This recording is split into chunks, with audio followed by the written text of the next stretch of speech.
So you're probably like me and you're stuck on the title screen pressing A, trying to get back into that game, or whatever button it might be so you can get back into the game, because there's a new update or a patch that's releasing right now, and it's going to be live in about 15 minutes, but the time you're probably watching this video, it's already up. So I just wanted to go over the patch. It's patch notes 0.1.0.e. Yeah, let's dive in and see what's changed in the game then. So I'm just going to reduce my camera down so you guys can actually see what's going on the screen behind me.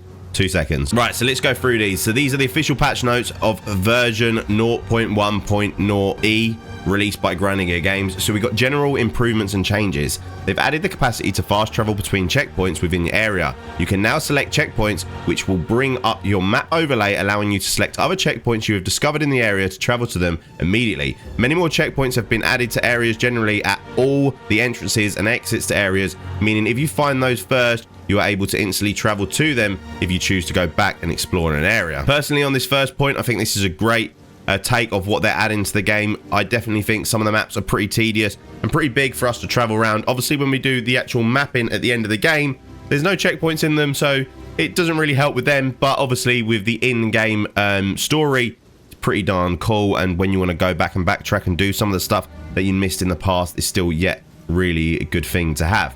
We got the passive point. Respeccing has been made cheaper, especially at higher levels. It is a relatively aggressive curve, getting more expensive with character level. We have flattened that curve so it doesn't exponentially grow as much. For example, this should generally result in an approximately 40 to 50% less gold cost for respeccing between the start of the middle of endgame progression. Added a shortcut to open skills advanced information display by right-clicking the skill on your skill bar. And then you can now compare equipped flasks when using a gamepad. Nice, nice, nice, nice, nice. Because this is so annoying. You have to keep going and looking at all of the other bits and bobs. So there is a lot of improvements that need to be done to console or the gamepad. Let's just say when we're in the end game mapping, we can't see what's above each map on the area, which is pretty annoying. We can't just hover over it like on a keyboard and mouse, but you just be able to hover over it with your mouse and see exactly what is in that world. You just have to go in blind and hope for the best. We got added chance shards to the currency exchange and added a button to travel to your guild hideout when interacting with the waypoint. Endgame and monsters balance. So maps no longer have additional elemental resistance penalties inherently applied at tier 6 and tier 11 or higher maps. It is now consistent across all of the endgame. Okay, this is pretty bizarre, but I'll take it. Critical strikes from monsters now deal 40% less bonus damage. Oh, wow. Does this mean now we're going to be able to survive some of them boss one hits? Chaos damage now scales less aggressively over the end game. The ground Lassa and the ground lightning abilities used by the ruined king, or the rune, yes, the ruined knight, sorry, in expedition encounters now deal substantially less damage. The waystone modifier that adds burning grounds to your maps no longer increases in coverage or area with higher tier waystones. The Symphon's flask charge modifier on monsters now drains 10 times less flask charges per second. This was unintentional. Disabled the volatile crystal modifier to be revised in the future pending telegraphing improvements. The trial of fire monster modifier now deals 30% less damage and lasts for 3 seconds from 5 seconds. The trial of lightning monster modifier now lasts for 4 seconds from 8 seconds. The trial of ice monster modifier now lasts for 4 seconds from 8 seconds. The purple explosives created by the volatile plants modifier on rare monsters now deal significantly less damage. Packs of prowling chimerals in a maps now contain less of the prowling chimerals and spawn alongside some zombies. Lowered the baseline monsters density of breach encounters primarily by reducing the frequency of the elite monsters appearing. Fixed inconsistency in the different types of packs that could spawn during breach encounters. You should now see more different types of monsters appearing on an area to area basis. The volatiles spawned by the volatile fiends trial of chaos modifier now accelerate over time. The stormcaller runes trial of chaos modifier are now smaller, take longer to charge up when standing inside, and give more time to escape once triggered. The runes now also get larger as the modifier is upgraded. Improves the hitbox on a number of abilities used by Blackjaw the Remnant. Pretty cool. The crossbow variants of the decrypt mercenary monsters that dealt fire damage now deal less damage. Oh. Okay. Trial of the Sekima's improvements. Honor damage now scales down based on distance to enemies. You can now take up to 35% less honor damage when in close range. tapering as you are further away from monsters. Finally, I was doing this tonight and I've lost 3 of my tokens just because how much honor you lose by being so close. You literally just lose everything because you're melee. I'm a monk, and obviously I don't die, but just if you take damage, you lose honor. So this is really frustrating. It's only good for ranged people, but this should obviously help us. 35% is quite a significant number. But does that mean just ranged people will stand a bit closer and just roll a little bit more? Not too sure. Fixed a bug where damage over time was dealing 3 times as much damage to honor as intended in the trial of the Sekimers, and fixed a bug where honor resistance was only appearing in 2/3 of the damage taken. This got confusing for us too. Skitter golems no longer use basic attacks and instead now just explode, as their attacks were largely unavoidable in a melee range. Serpent Clan burrow and ambush attacks now have improved visual telegraphing and cannot be used from as far away. Volcanoes created by the rattle cage fissure slam now last half the duration. Added keyword hover for the honor mechanic in the trials of Sekimers. Skill balance, rolling slam second slam now deals 50% more damage to heavy stunned enemies. Ice shot shard secondary now gains additional projectiles as it levels up. Ice shot shards now targets within a 90-degree cone. Ice shot shards now travel further, base 200 milliseconds from 100. I'm not too sure what that means. To be tested and iterated. Ice shot arrow and projectiles are now smaller and are the same size as other burrows. It looks like whoever's using ice shot is going to be getting buffed. We got electrocuting arrow base duration to 25 seconds from 12. Wow, doubling quality bonus also. Barrage now has 25% less damage on barrage attacks from 60% less at level 1. Some scaling per level. Barrage now has +2 repeats base from +1. Shock chain arrow shockwaves now deal 100% more damage. Sniper mark cooldown reduced from 6 seconds to 2 seconds at all levels. Combat frenzy can now gain a frenzy charge no more than every 3 seconds from 7 seconds at level 1 to approximately 1.5 seconds at level 20. Stormcaller's arrow bolt now gains additional impact radius as it levels. Vine arrow's damage over time has been adjusted. It is now slightly higher at lower levels and substantially lower at higher levels. The intention of this ability was that you poison it to spread poisons as opposed to the vine itself dealing immense amounts of damage. We've got tornado shots damage over time has been adjusted. It is now slightly higher at lower levels and substantially lower at higher levels. The intention of this ability was to propagate your other bow skills as opposed to doing an immense amount of damage itself.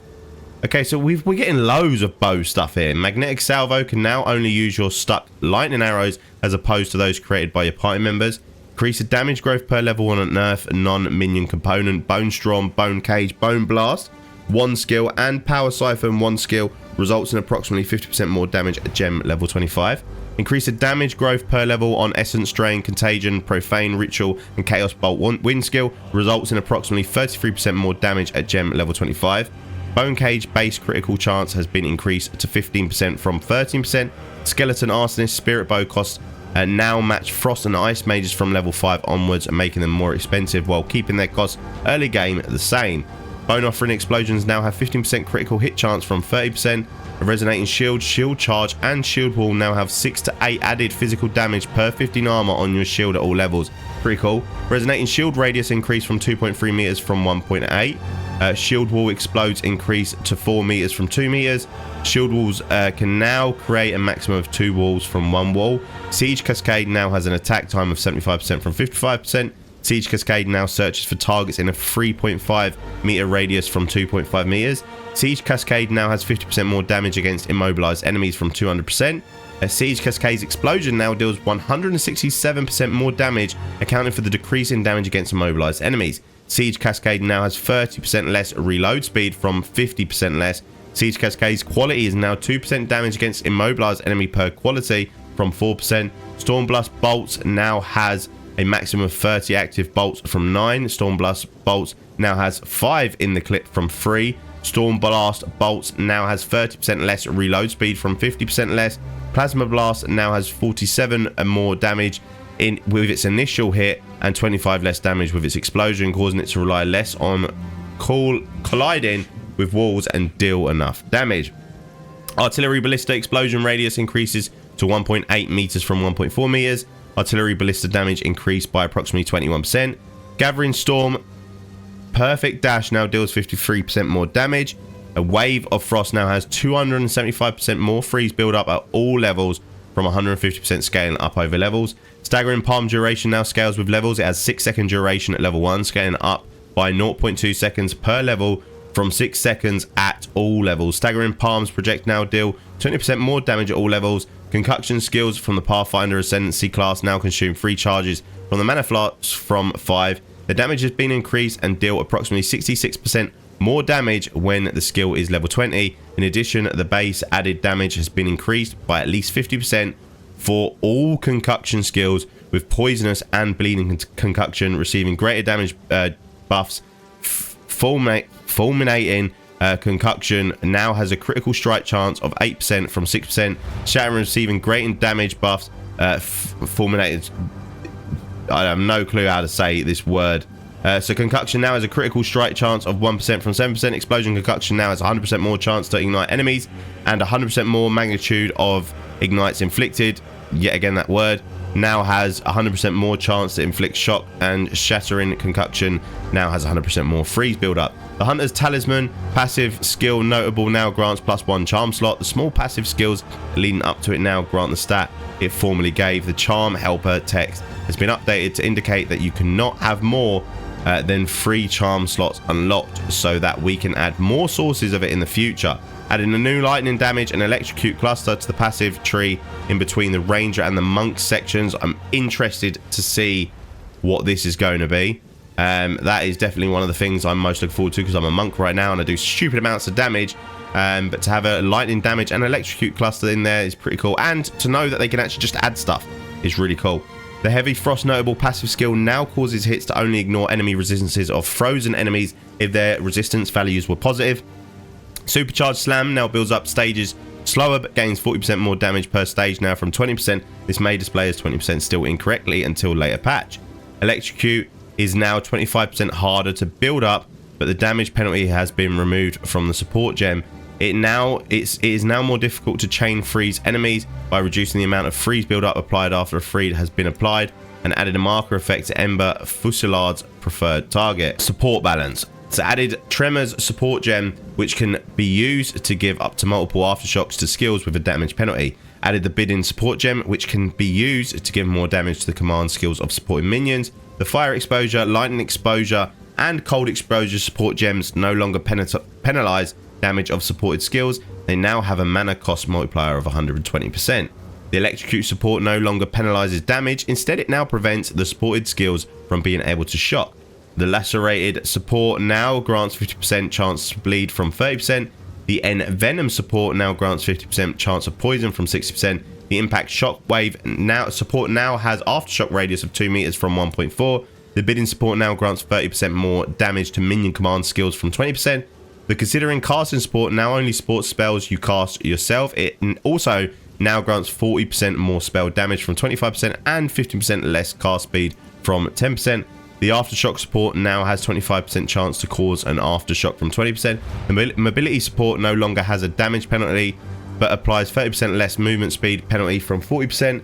The Excurate support now has 100% chance to inflict elements from 50%. The Ricochet supports now have 40% chance to chain from terrain from 20%.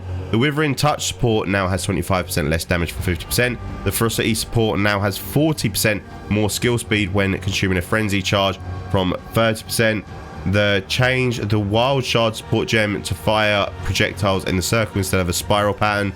The Decaying Hex support now deals 60% of intelligence as chaos damage per second from 30%, and the Stomping Ground supports Shockwave now deals 80% to 120 of your strength as physical damage from 20 to 30%. So item balance. The charm modifiers on belts have been made substantially more common and now appear at much lower levels. The symbolism modifier now appears from level 23 onwards, and the inscription modifier now appears from 64 onwards. The unique item, the Adorned, now applies the Time Lost Jewels. The Time Lost Jewels modifier of regeneration now applies 3 to 7% increased life regeneration rate to notables in radius from 1 to 2%. Existing versions of this item will now not be updated unless the Divine Orb is used. Bug fixes: fixed a bug where the unique items Maligro's Virtuoso was granting the wrong amount of critical damage. Fixed a bug where the Crumbling Walls Atlas passive notably was applying the maps that didn't contain breaches. Fixed a bug where the stat granted by the Organized Forces Atlas passive notable was causing less waystones to drop due to trying to upgrade them to a tier that didn't exist. Fixed a bug where the interactables would remove the player from demon form. Fixed a bug where the certain rare monsters would respawn at checkpoints after consuming their corpse. Fixed a bug where leveling a skill gem incorrectly displayed the level change when it was supported by gems which granted additional skill levels that was purely a visual issue. Fixed a bug where Unearth didn't work with the Sacrifice Spirit Gem. Fixed a bug where the Elemental Expression skill from the Invoker Ascendancy class had an incorrect hitbox. Fixed a bug where the Monk Ascendancy node Embraces the Darkness would desync when losing life and energy shield. Fixed a bug which prevented party members from entering the XF fight once it had begun. Fixed a bug where the cosmetic equipment UI was missing the tier selection for some slots. Fixed a bug where the Trial Master encounter dialogue failed to play. Fixed a bug with the Rise in Tempest support where it was giving more damage per elemental skill used rather than more damage per elemental type that was used. Fixed a bug where the pathfinding could cause jittering of the character in some cases. Fixed a bug where destroying items in hideouts wasn't possible. Fixed a bug where the frost wall segments could leave phantom walls causing invisible blocking. Fixed a bug where implicit abilities on non-weapon unique items required a low level to use. Fixed a bug where the Chronomancer's debuff expiry rate nodes were applying to Quicksand Hourglass, extending its cooldown.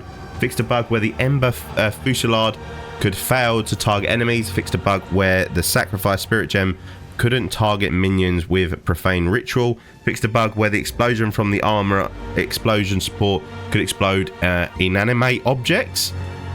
Fixed a bug where some spirit gems displayed an incorrect error message. Fixed a bug where the Arbiter of Ash area level wasn't being increased with difficulty. Fixed a bug where emergency reload wasn't put on cooldown if you were using 2 emergency reload skill gems. Fixed a bug where the energizing bolt flask effect didn't work. Fixed a crash on gamepad where concuction skills from the Pathfinder Ascendancy class would cause a crash when changing areas. Fixed a bug where some players would disconnect when trying to enter maps in the Ziggurat Refugee or guild hideouts while in a party. Fixed a bug where the explosion from the armorer's explosion support could trigger itself recursively. Fixed a bug where Ice Shot was unable to cause freeze build-up. Fixed a bug where some volatiles in the Trial of Chaos would follow the player up the elevators. Fixed a bug where inscribed ultimatums and Jun Biara's dropped in Cruel would incorrectly tell you that you could get ascendancy points by completing them even if you wouldn't.